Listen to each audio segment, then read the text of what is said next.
Hola, buenas. La semana pasada, o perdón, la unidad anterior, iniciamos un recorrido por lo que llamábamos los espacios de la música del siglo XVIII. Y en esta unidad 3 vamos a seguir desarrollando esa idea. Ya recordáis que, digamos, hicimos alguna mención a la iglesia. Vamos a avanzar para recordar, empezamos con esta diapositiva. En la unidad 2 hicimos alguna mención a la iglesia, aunque no profundizamos especialmente en ese asunto.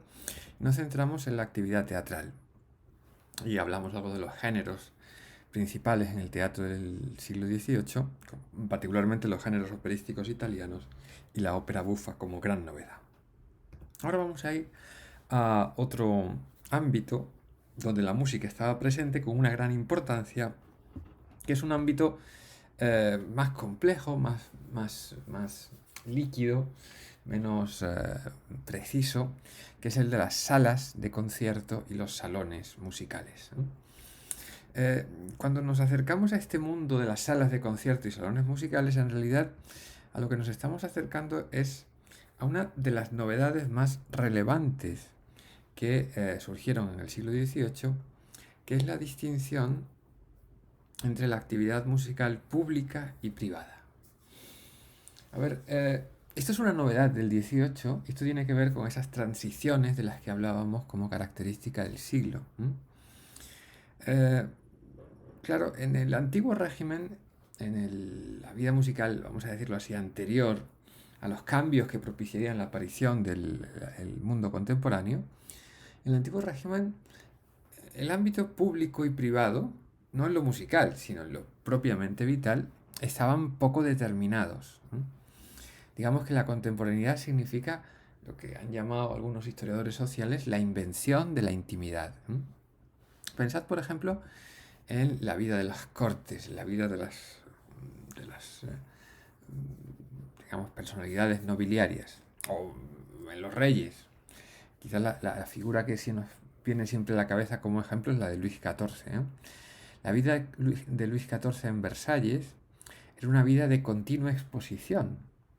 Digamos que todas sus actividades vitales, desde que se levantaba por la mañana hasta que se acostaba por la noche, eran una representación delante de la corte. Y en música pues pasaba algo parecido. Un concierto en la corte de Versalles era un concierto público o un concierto privado.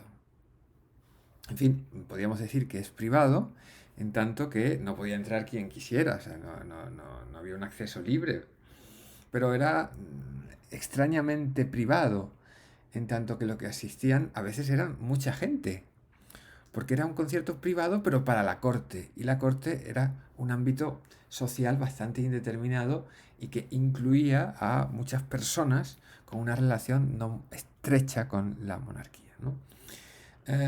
Por lo tanto, todos estos conciertos en las casas nobiliarias, todos estos conciertos aristocráticos, estaban en un espacio, digamos, poco definido eh, con respecto a estos dos campos. Para empezar, los músicos que participaban eran músicos profesionales. Eran músicos que cobraban por participar allí, que vivían de participar en esas actividades musicales.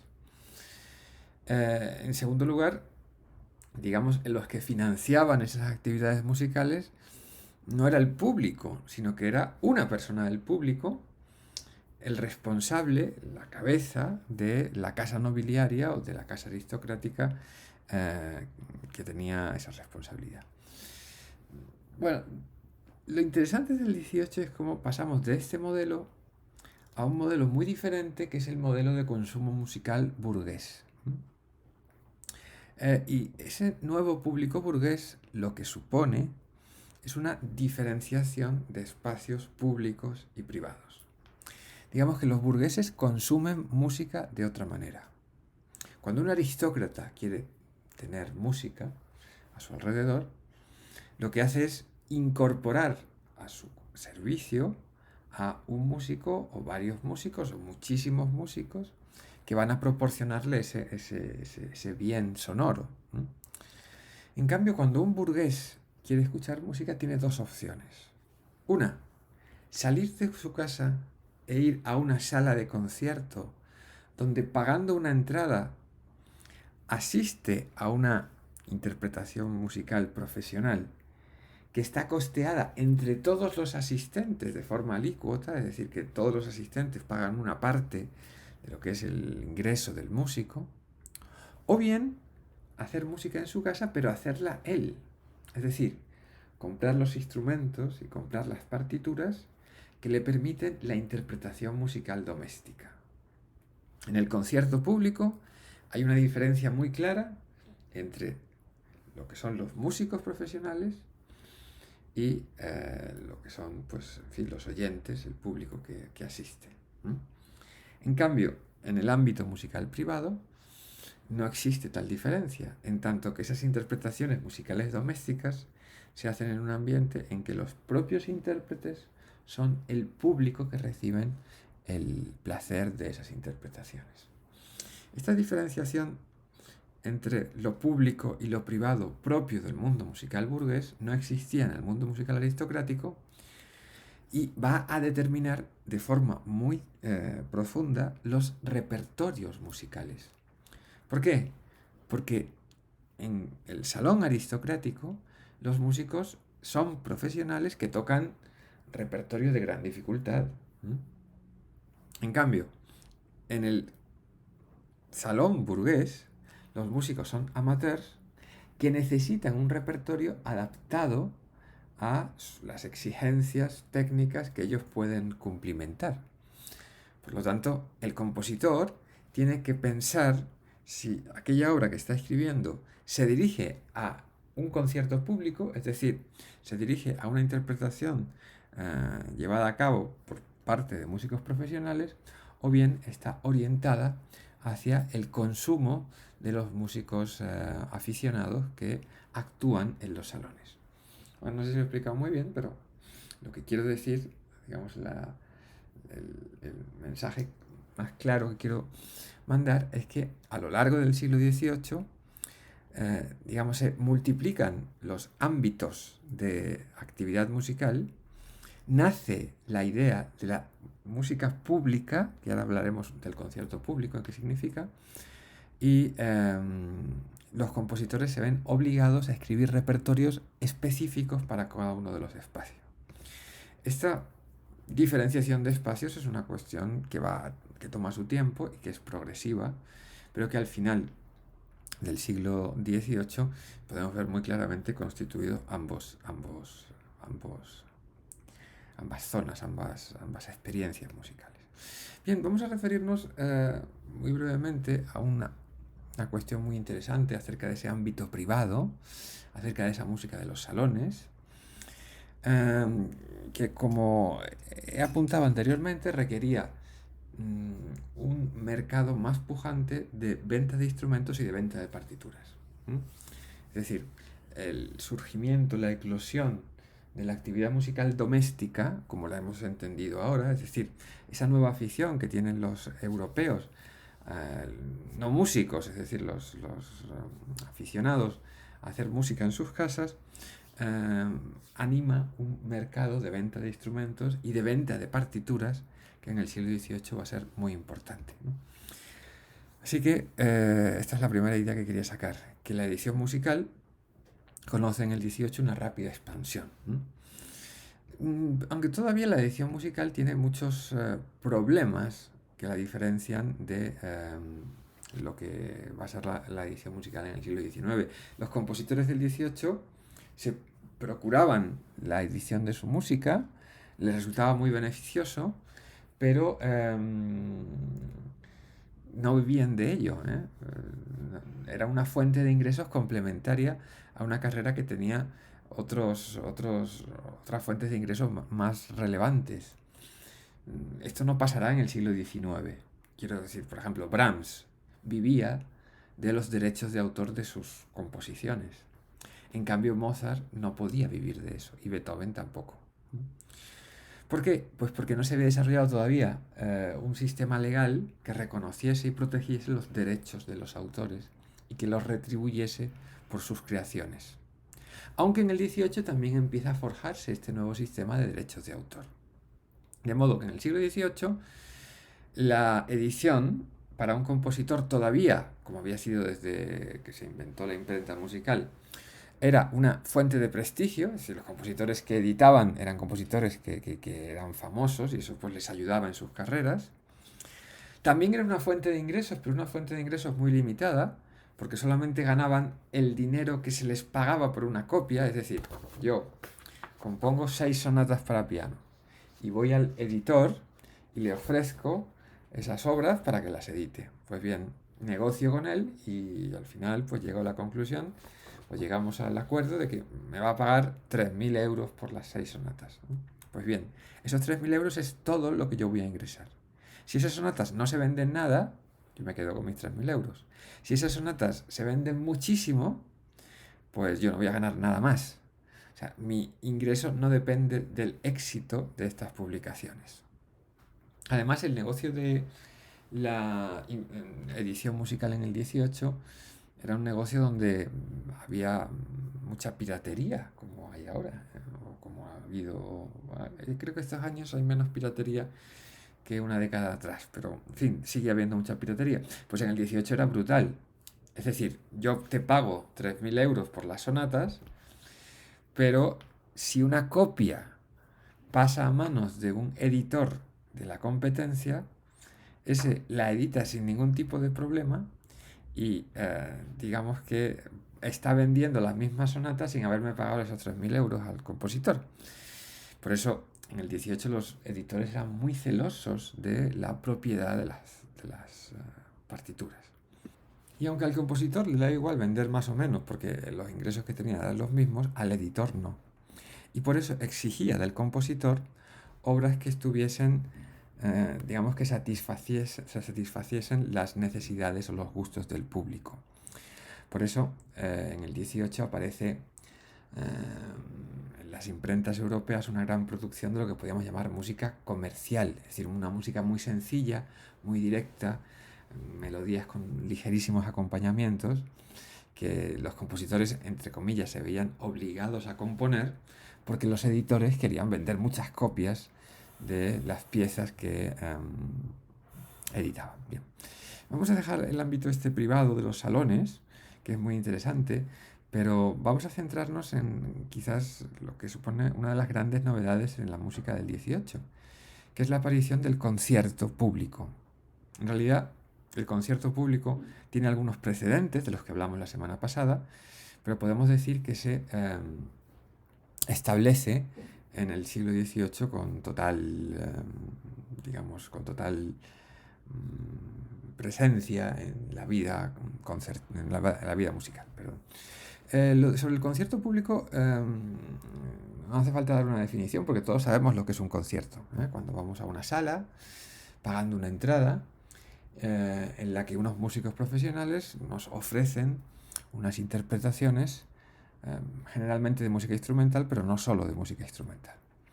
Esto es un tipo de acto cultural que no existía en el siglo XIII. En el siglo XIII no había conciertos, pero ni en el XIII, ni en el XIV, ni en el XV, ni en el XVI. Algo en el siglo XVII quizás, y sobre todo es en el XVIII cuando ya está normalizada la presencia del concierto público. Y yo quiero que se comprenda cuál es la trascendencia del concierto público. Pensad que hasta este momento, hasta el siglo XVIII, la música estaba presente en las sociedades, pero siempre acompañando otra actividad. Por ejemplo, tú escuchabas música cuando ibas a la iglesia, pero no ibas a la iglesia a escuchar música, ibas a la iglesia a escuchar misa. O escuchabas música cuando ibas a la ópera, pero la ópera, como sabéis, era un espectáculo muy complejo, donde la música acompañaba al teatro. O se escuchaba música en los salones de baile, o se escuchaba música en los salones en la corte, pero siempre la música estaba acompañando a otra actividad, ya sea la religiosa, ya sea la representativa, ya sea la teatral, ya sea la dancística. Cuando surge el concierto público, la música se convierte en el único centro de atención de la actividad. Quiere decir, cuando vas a un concierto público, vas a escuchar música. Y esto es una gran innovación y esto transforma la manera en que la música se percibe.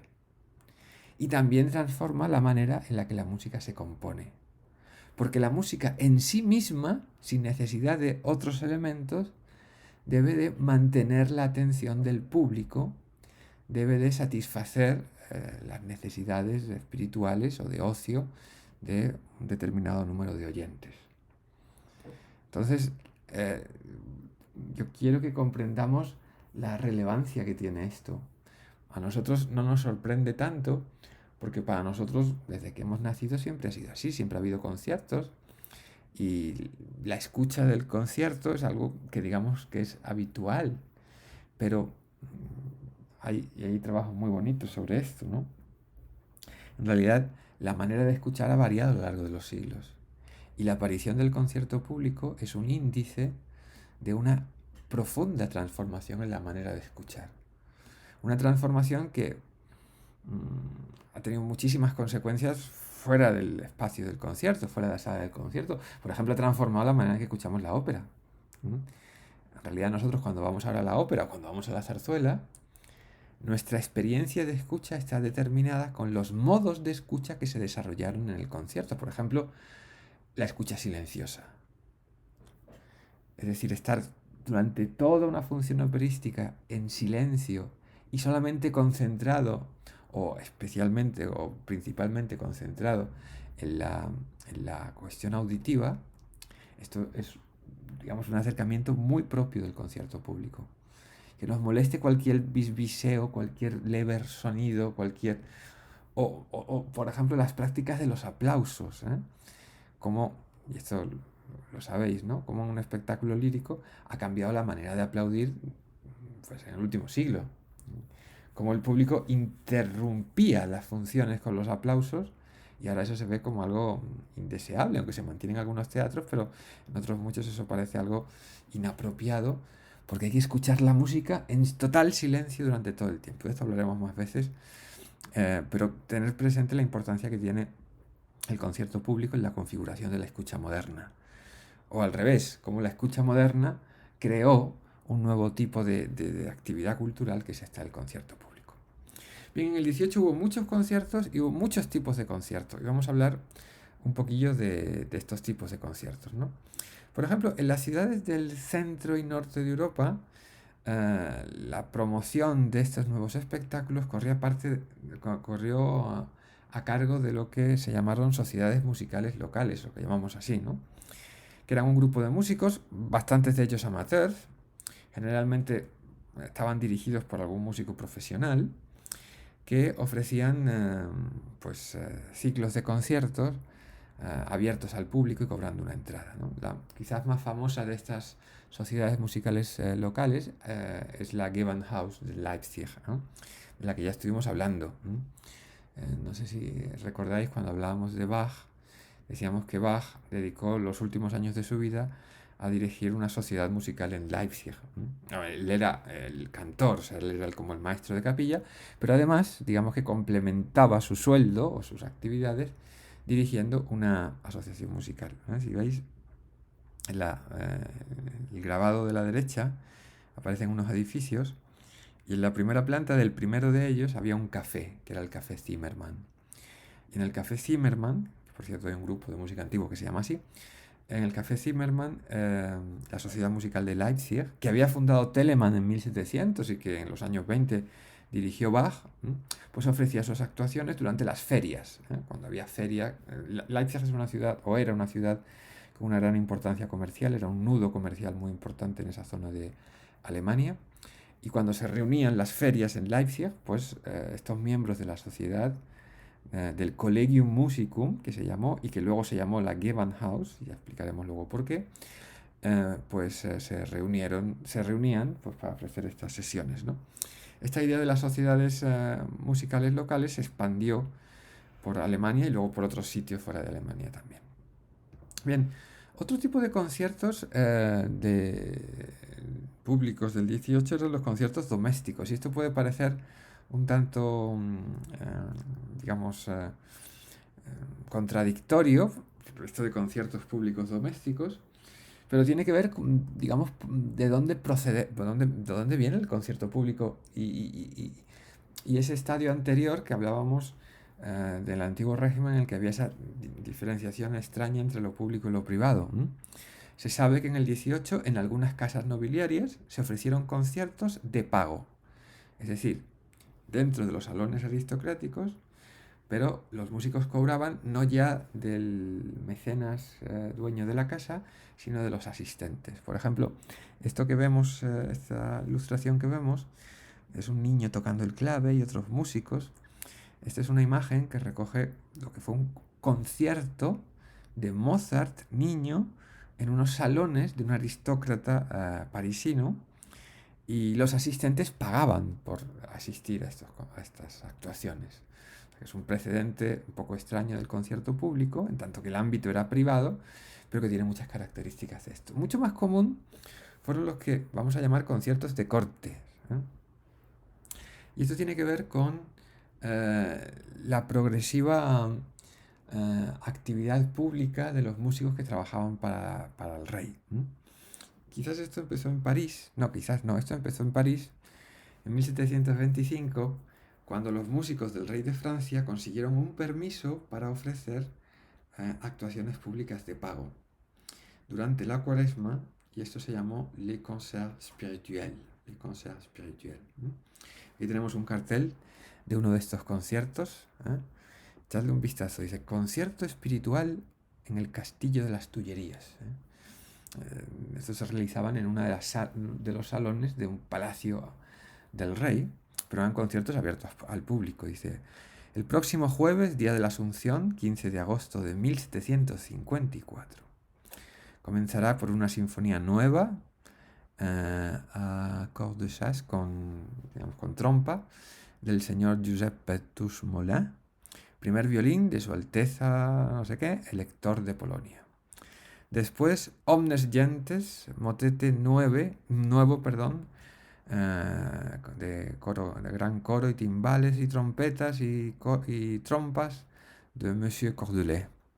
Madame Marchand, que tiene 11 añitos, tocará un concierto de violín compuesto por el señor Mondeville. La señora Galli, cantante italiana, que acaba de llegar de Londres, cantará un aria italiana. El señor Van Malder, maestro de conciertos y primer violín del príncipe Carlos de Lorena, tocará un concierto de violín de su composición. La señora Galli, que es la de antes también, cantará una segunda aria italiana. Y el concierto acabará por Bonum Est, motete a grand chapelle, con gran despliegue instrumental del señor Mondonville. Mirad qué cartel más interesante, ¿eh? Nos ayuda a comprender algunas cosas. Estos conciertos espirituales tenían lugar en Cuaresma, he dicho. Es decir, la época de preparación a la Semana Santa, que era una época, digamos, de penitencia, de meditación, de preparación espiritual para este momento grande de la liturgia, y una época en que estaban prohibidos los teatros. Estaban cerrados los teatros y todos los espectáculos, digamos, muy, muy jaraneros, ¿eh? Entonces, estas actuaciones musicales se llamaban espirituales, en tanto que se justificaban porque este tipo de música servía para la edificación íntima de los asistentes. Como veis, bueno, este concierto en concreto no se celebró en Cuaresma, porque al principio, estamos hablando en 1725, y durante casi toda la existencia de estos conciertos, pensad que los conciertos espirituales fue el ciclo de conciertos más relevante de la Europa del siglo XVIII. Aquí actuaron todos los grandes músicos europeos, y aquí es donde se proyectaban, ¿no? El ciclo principal estaba en la época de la Cuaresma, pero había algunos conciertos en otras grandes festividades religiosas, como por ejemplo el 15 de agosto, que es el Día de la Asunción. Y se suponía que estos conciertos pues animaban la religiosidad de los asistentes. Y estos conciertos tradicionalmente siempre incluían la interpretación de algunos motetes. Aquí vemos que hay 2 motetes y luego piezas instrumentales. En este caso también se incluyen algunas piezas vocales, quizás porque al ser en agosto, al no ser en la época de Cuaresma, pues se permitían, digamos, no sé, alguna concesión más a la frivolidad, por decirlo así. Bien, los conciertos espirituales tuvieron tanto éxito, como digo, estos eran conciertos de corte, en tanto que eran los músicos de la corte los que tenían el permiso para actuar en estos conciertos por parte del rey, que se expandieron por toda Europa. Y, por ejemplo, el primer ciclo de conciertos que hubo en Madrid, que se celebró en el Teatro de los Caños del Peral, que era el teatro de ópera italiana que estaba al lado del palacio, más o menos donde está ahora el Teatro Real, pero no exactamente allí, pues ese ciclo de conciertos, también impulsado por músicos de corte y también bajo el título de conciertos espirituales, aunque eso fue bastante más tarde, en la época de los 80, ¿no? En la década de los 80, perdón. Eh, eh, Seguimos repasando los tipos de conciertos públicos que había. En Londres surgió en los años 60 del siglo XVIII una novedad que fueron los llamados conciertos de suscripción, que no es que el público pagase una entrada para asistir a un concierto, sino que compraba un abono para asistir a un ciclo de conciertos. Eso imitaba un poco el sistema de venta por fascículos de las obras literarias en la época. La gente pagaba, iba recibiendo en sus casas pues, los diferentes volúmenes o los diferentes fascículos de alguna novela o de alguna enciclopedia. Pues esto es así, tú pagabas y vas recibiendo eh, diversas actuaciones musicales a lo largo del año. El que impulsó estos conciertos de beneficio, perdón, de suscripción en Londres fue uno de los hijos de Bach, Johann Christian Bach, que es ese señor tan interesante que está aquí, ¿no? Los conciertos Bach de Londres se hicieron muy famosos y abrieron una tradición en fin, que todavía se perpetúa con los abonos de conciertos que bien conocemos, ¿no? Vamos más rápidamente. En Londres también eran muy característicos los llamados conciertos de oratorio. Esto era una cosa muy londinense, que eran los conciertos en los que se representaban pues, oratorios hendelianos. Y a veces con masas de cantantes y masas de instrumentistas. Y a veces se hacían como estas ilustraciones que aquí aparecen en la abadía de Westminster, aunque lo normal era que se celebrasen en teatros. Esta es una tradición que había iniciado Händel y que era una característica propia de la escena musical londinense. Y el último tipo de concierto que quiero citar es el llamado concierto de beneficio, que en realidad fue el más común de los conciertos en el siglo XVIII. El concierto de beneficio, mmm, el concierto de beneficio, ¿qué iba a decir? Bueno, el concierto de beneficio tiene, digamos, un significado, digamos, tiene un impacto muy importante en la vida musical del siglo XVIII. Concierto de beneficio en el XIX. Era un concierto que se celebraba a beneficio no de alguna asociación caritativa, sino a beneficio del propio intérprete. Voy a explicarlo para que comprendáis cómo funcionaba. La mayor parte de los conciertos, por ejemplo, que dio Mozart o que dio Beethoven en su vida, fueron conciertos de beneficio, porque era, digamos, el tipo de concierto más usual. Imaginaos que yo soy un gran instrumentista, un gran pianista, que voy de gira por la Europa del siglo XVIII. Ya había virtuosos en gira por entonces, aunque con un significado diferente, y las giras eran muy distintas a lo que iban a ser en el siglo XIX y son en la actualidad. En primer lugar porque eran giras como más tranquilas, es decir, uno iba a la gira, uno salía de concierto y llegaba a una ciudad y no tenía concertado nada. O sea, no llegaba a la ciudad como si fuese Maluma y por la noche tenía el concierto y al día siguiente cogía su jet privado y se marchaba, sino que llegaba a la ciudad y lo primero que tenía que hacer el músico era darse a conocer. Generalmente llegaba con algunas cartas de presentación para los aficionados más importantes de la ciudad, entonces iba a la casa de estos señores, se presentaba, interpretaba su repertorio y si veía que en la ciudad había interés por escucharle, entonces pues preparaban lo que se llama un concierto de beneficio. Eso significa que alquilaba un teatro, hablaba con los músicos de la ciudad para que actuasen, porque no se concebía un concierto en el que actuase solamente un intérprete, sino siempre había mucha más gente, y convocaba a los aficionados de la ciudad que acudiesen a comprar sus entradas y asistir a esta actuación pública, que era un cierto modo de homenaje al virtuoso que, digamos, se presentaba ante el público local. Estos conciertos de beneficio comportaban, digamos, como hemos dicho antes, la presencia de muchos músicos que no solían cobrar, porque algunos eran aficionados y en el 18 y en el 19 la barrera entre lo aficionado y lo profesional veremos que tiene más sentido social que lo ha tenido posteriormente, y otros eran músicos profesionales, pero que como un acto de solidaridad participaban en las actuaciones de este concierto de beneficio. Permitidme que os explique un poquito cómo funcionaba un programa en un concierto de beneficio y en general en un concierto del 18. Para empezar, los programas de concierto eran muy largos. Ahora, si el concierto supera la hora y media, hay una cierta inquietud en el público y sobre todo en los programadores. Me refiero a hora y media de música. En cambio, los conciertos del 18 y del 19 pues, podían durar 3 horas, 4 horas. Y además eran conciertos muy variados, es decir, que actuaba mucha gente y muchos tipos de piezas diferentes. Era como una audición de un conservatorio, pero de muchas especialidades.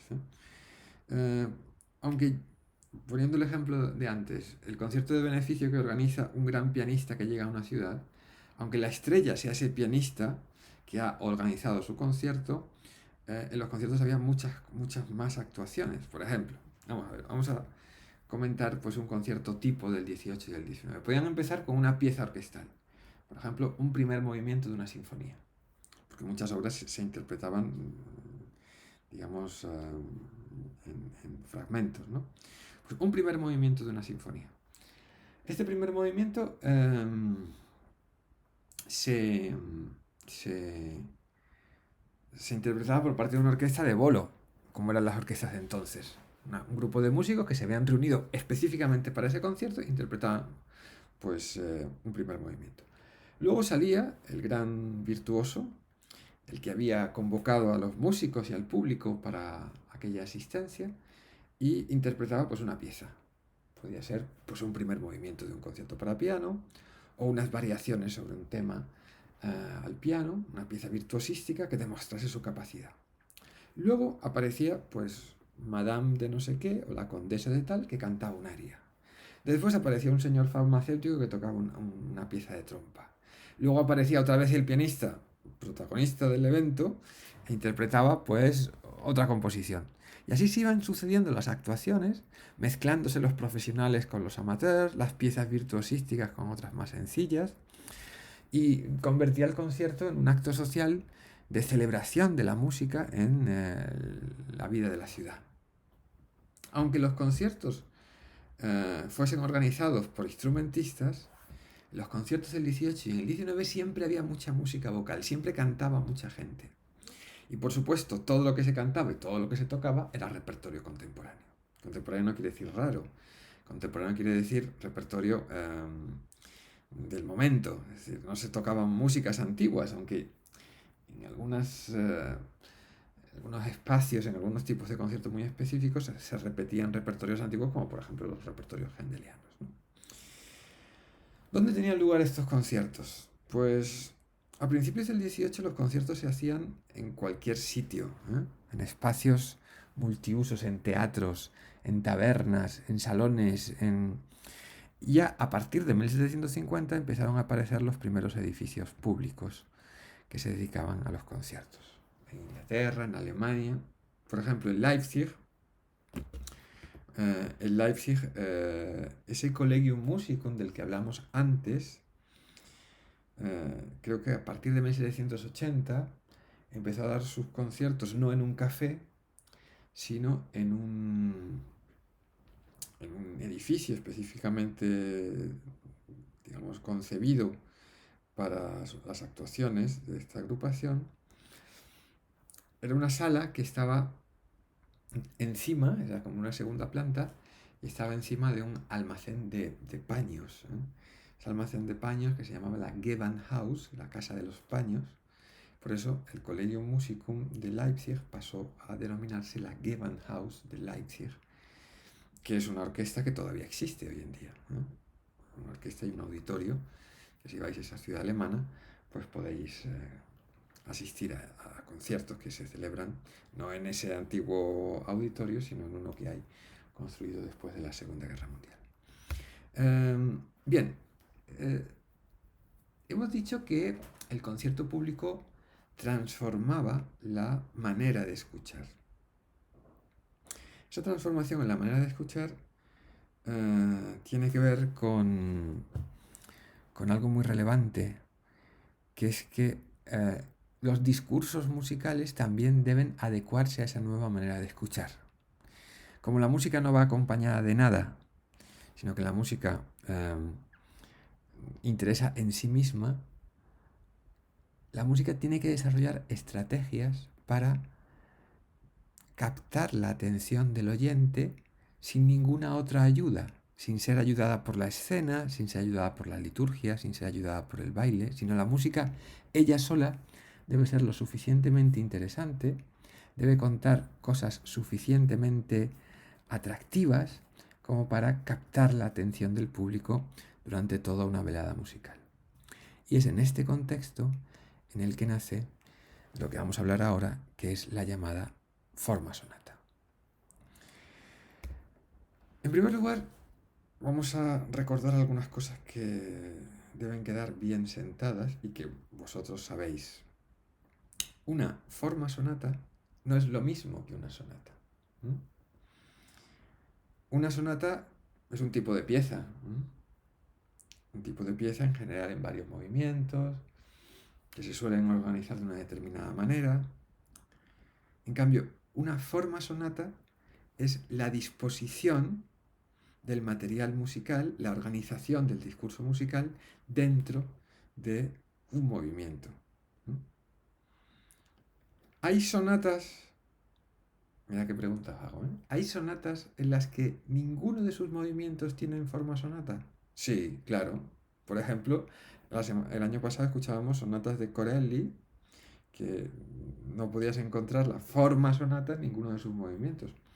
Era una sonata en su concepción más primaria. Ya sabéis que sonata forma parte de una triple denominación que se utilizaba para las piezas musicales en el 17, que era sonata, toccata y cantata. Cantata era una pieza para ser cantada, toccata era una pieza para ser tocada en un instrumento de tecla y sonata era una pieza para ser tañida en instrumentos de cuerda frotada, violines o instrumentos parecidos. Por lo tanto, una sonata de Corelli era una pieza para ser, digamos, que tenía como, vehículo sonoro principal instrumentos de cuerda frotada. Aunque luego el término de sonata va a transferirse también a obras para tecla, ¿no? Pero una forma sonata es otra cosa. Una forma sonata es una manera de disponer el material dentro de un movimiento. Pero volvamos a la pregunta que había hecho antes. ¿Hay sonatas en las que ninguno de los movimientos son forma sonata? Sí. ¿Y hay obras que no se llaman sonata, que contienen formas sonatas en alguno de sus movimientos? Pues claro. Por ejemplo, hay cuartetos, hay sinfonías, hay tríos, hay quintetos, en los que podemos encontrar la forma sonata. Incluso hay arias en las que se identifican los rasgos de la forma sonata, que ya conocéis. Bueno, nosotros nos vamos a explicar ahora cuál es el esquema de la forma sonata. En el comentario de las audiciones, si hace falta, ya lo haremos. Pero sí vamos a comentar otras cosas. Una forma sonata, digamos, es un recurso compositivo que pretende resolver un problema. El problema es la aspiración de conciliar la unidad con el contraste. Quiero decir, lo que busca el compositor cuando utiliza la forma sonata es que el movimiento que está componiendo sea muy coherente, sea muy homogéneo, tenga unidad, pero al mismo tiempo en el que haya mucho contraste, que haya cosas diferentes desde el plano afectivo, textural, estilístico, pero que esa suma de cosas diferentes no sea excesivamente heterogénea, sino que tenga un sentido, que tenga una coherencia, que tenga una unidad. ¿Cómo se establece ese voy a largar así todo, así, ahí. ¿Cómo se establece, digamos, ese equilibrio entre contraste y unidad? Pues bien lo sabéis, en las formas sonatas hay muchas cosas, pero todo está organizado a partir de un arco tonal, que es el que conocéis. Es decir, se parte de una tonalidad principal y en la primera sección, lo que se conoce como exposición, se viaja desde esa tonalidad principal hasta la tonalidad de la dominante. En la segunda y en las terceras secciones, lo que hace es volver a la tonalidad de partida, estableciendo como un gran arco que tiene como eje la tonalidad de la dominante. ¿Vale? Cuando nosotros escuchamos una forma sonata, lo que percibimos es que hay momentos en los que las tonalidades están bien asentadas y otros que son momentos de cambio, que son todos esos modulaciones, puentes, desarrollos. Y también escuchamos que el discurso está muy segmentado, que hay un tema, que hay un pasaje de transición, que hay otro tema, que luego reaparece, que esos temas se van como puntuando con muchas cadencias, con repeticiones, con diferencias. Esto lo veremos en el ejemplo que tenemos en la audición, si no lo habéis escuchado ya.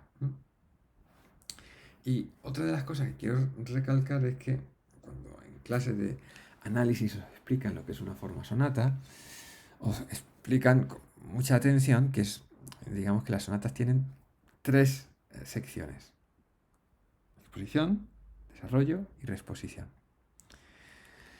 Pero cuando analizáis sonatas del siglo XVIII, veis que visualmente la sonata está dividida en dos secciones. Hay una primera parte y hay una doble barra, y una segunda parte y la doble barra final. Eso nos da una pista acerca de los orígenes que la forma sonata tiene. La forma sonata es un tipo específico de forma binaria. Aunque nosotros digamos, y es verdad que tiene tres partes, en realidad procede de estructuras que son de dos partes. De ahí el recorrido tonal que hemos explicado antes. Y de ahí que en realidad en el 18 las formas sonatas son muy heterogéneas, porque van como variando a partir de un modelo de partida que es el de la forma binaria. ¿Recordáis? La forma binaria son dos partes, una primera parte que hace un recorrido de la tonalidad principal a la dominante y la segunda que es la vuelta a la tonalidad principal. Las formas binarias son muy diferentes, ¿eh? Hay muchos tipos de formas binarias. Por ejemplo, hay formas binarias que tienen una simetría entre las dos partes, es decir, que dura lo mismo la primera parte y la segunda parte, pero hay formas binarias asimétricas. Hay formas binarias en las que los materiales son siempre diferentes, pero hay otras en las que hay repeticiones de materiales. Veíamos formas binarias cuando veíamos, por ejemplo, las sonatas de Scarlatti, ¿no? ¿Recordáis, no? La forma sonata podríamos definirla como una forma binaria asimétrica, porque la segunda parte es mucho más larga que la primera, y con un tipo especial de reexposición del material, que es que todo el material de la primera parte se reexpone al final de la segunda parte, pero en la tonalidad principal durante todo el tiempo. Bien, esto lo podemos comentar con más detenimiento en la parte de charla, de chat. Bien, como hemos dicho, la forma sonata encaja muy bien con las nuevas necesidades que el concierto público exigía a las formas instrumentales. En el concierto público la música tiene que ser atrayente en sí misma y, digamos, mantener la atención sin ayuda de otro tipo de elementos. Por eso la forma sonata, en cierto modo, y eso se ha analizado así muchas veces, lo que significa es un momento de dramatización del discurso instrumental. Muchas veces la forma sonata se ha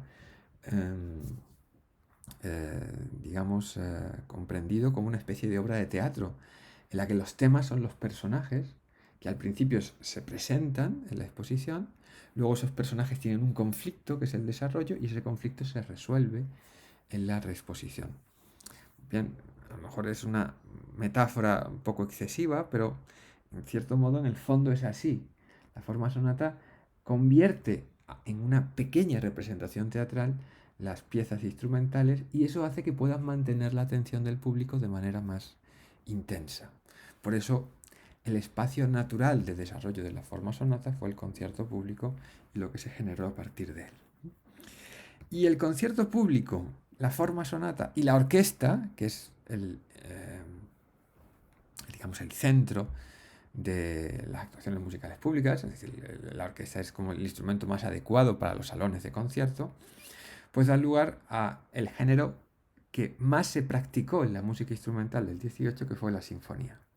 Se compusieron muchísimas sinfonías y además las sinfonías se componían para un consumo muy inmediato en los conciertos. Es muy interesante el análisis de la cuestión de la sinfonía, nosotros no vamos a entrar, pero sí que vamos a acabar la clase, digamos, haciendo una pincelada muy breve de que la sinfonía en el 18, digamos, fue el vehículo, fue el campo de experimentación que permitió la transformación de la sonoridad orquestal. Es decir, las orquestas fueron cambiando la manera de sonar a raíz que se fue desarrollando el lenguaje sinfónico. Quiero decir, vamos a empezar. Cuando estábamos hablando del 18, que es un siglo de transiciones, pues cuando empieza el siglo XVIII, las orquestas suenan de una determinada manera. Esa manera está marcada por la propia configuración de la orquesta, que es una masa de cuerda sostenida por un bajo continuo. Y si hay instrumentos de viento, esto aportan una nota de color.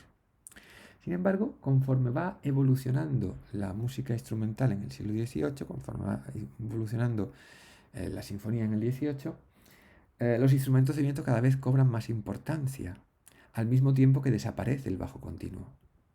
Ya hablábamos la semana pasada que el estilo galante suponía una simplificación del lenguaje armónico, por lo tanto el bajo continuo, que lo que hacía era marcar la armonía, pues cada vez era más innecesario.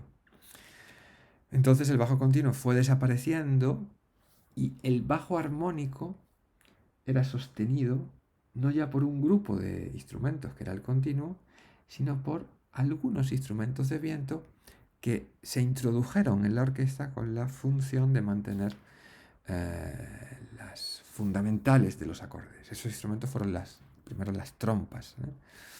Digamos que el primer instrumento que se introduce en la orquesta para darle un sentido moderno fueron las trompas. Y luego empiezan a aparecer los otros instrumentos de viento que en principio lo que hacen es como columnas armónicas que sostienen el discurso acórdico de la obra. Así que poco a poco esos vientos van a sustituir el bajo continuo y van a configurar la nueva sonoridad de la orquesta moderna, la orquesta contemporánea. Bien, no me enrollo más. Se compusieron muchísimas sinfonías, ya hablaremos de algunas de ellas, y se compusieron en muchos sitios, en todos los sitios se compusieron sinfonías. Especialmente importantes son las sinfonías que se componen en Mannheim, que es una ciudad alemana, que tiene una escuela de composición sinfónica muy relevante, y que ya hablaremos de ello. Estuvo muy vinculada a la actividad sinfónica en Mannheim con la actividad sinfónica en París. De hecho, muchos músicos de Mannheim fueron a París, al Le Concert Spirituel, y allí presentaron las novedades de sonoridad, porque estos, digamos que, son los que inventaron las sinfonías en 4 movimientos, las sinfonías en las que el viento tiene una presencia muy importante, las sinfonías, digamos, concebidas para la gran sala de concierto, con efectos muy llamativos, con cambios de dinámicas muy, muy poderosas. O sea, Mannheim y París es uno de los ejes de creación sinfónica más importante, como lo fue también Milán y Londres. Milán era la capital de la música instrumental en Italia y la capital del estilo musical galante en el campo de la música instrumental. En el campo de la música vocal, digamos, la cuna de los estilos galantes era Nápoles, pero en la música instrumental lo era Milán. Y en Milán se formó, por ejemplo, Johann Christian Bach, el hijo pequeño de Bach, que luego fue a Londres y que creó estos conciertos que hemos hablado. Y ya veremos que cuando Mozart empieza a componer sinfonías, lo hace en Londres imitando los modelos de Johann Christian Bach, que a su vez proceden del estilo galante italiano. Hay muchos otros más sitios de composición importante de sinfonías, pero no vamos a entrar en eso. Ya me he enrollado lo suficiente, lo vamos a dejar aquí. Os doy muchas gracias, os agradezco mucho vuestra atención y luego pasamos a comentar este vídeo y las audiciones que hemos hecho en la clase. Venga, un abrazo y hasta ahora.